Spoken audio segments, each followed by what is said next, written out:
정부 복지급여 시스템 관리 부실로 3천억 원이 넘는 돈이 엉뚱하게 지급된 것으로 드러났습니다.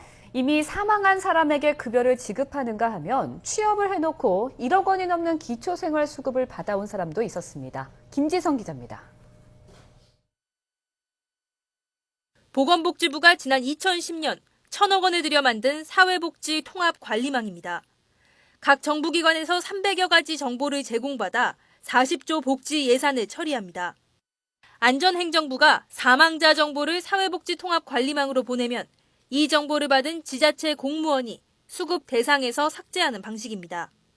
하지만 감사원 감사 결과 시스템 구축 과정에서 기존 자료를 검증하지 않고 정보 공유에도 오류가 발생해 사망자 115만여 명이 생존자로 관리된 것으로 드러났습니다. 또 수급 중단이 제대로 이루어지지 않아 12만 명이 사망하고 2달이 지나도록 혜택을 받은 것으로 확인됐습니다. 이렇게 최근 3년 동안 사망자 32만 명에게 지급된 복지 예산은 639억 원에 달합니다. 저희가 데이터를 모아서 지방자치단체 공무원들이 처리하는 시스템입니다. 업무 여력이 부족하다 보니까 그 처리가 지연이 돼서 결국 복지 누수가 일어나는 부분이 많이 있습니다. 악의적으로 소득을 숨기고 복지급여를 받아온 경우도 적발됐습니다.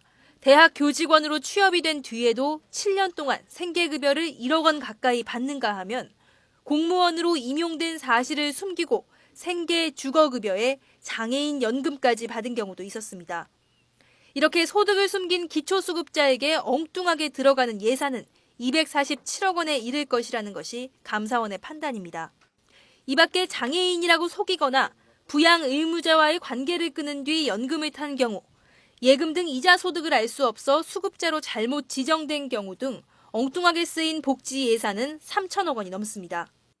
이 사람이 부정수급했더라도 부정 금액을 환수해야 되는데 그걸 환수하더라도 본인만 힘들고 그 사람과 다툼만 발생하기 때문에 그런 것들을 기피하는 경향이 굉장히 강합니다.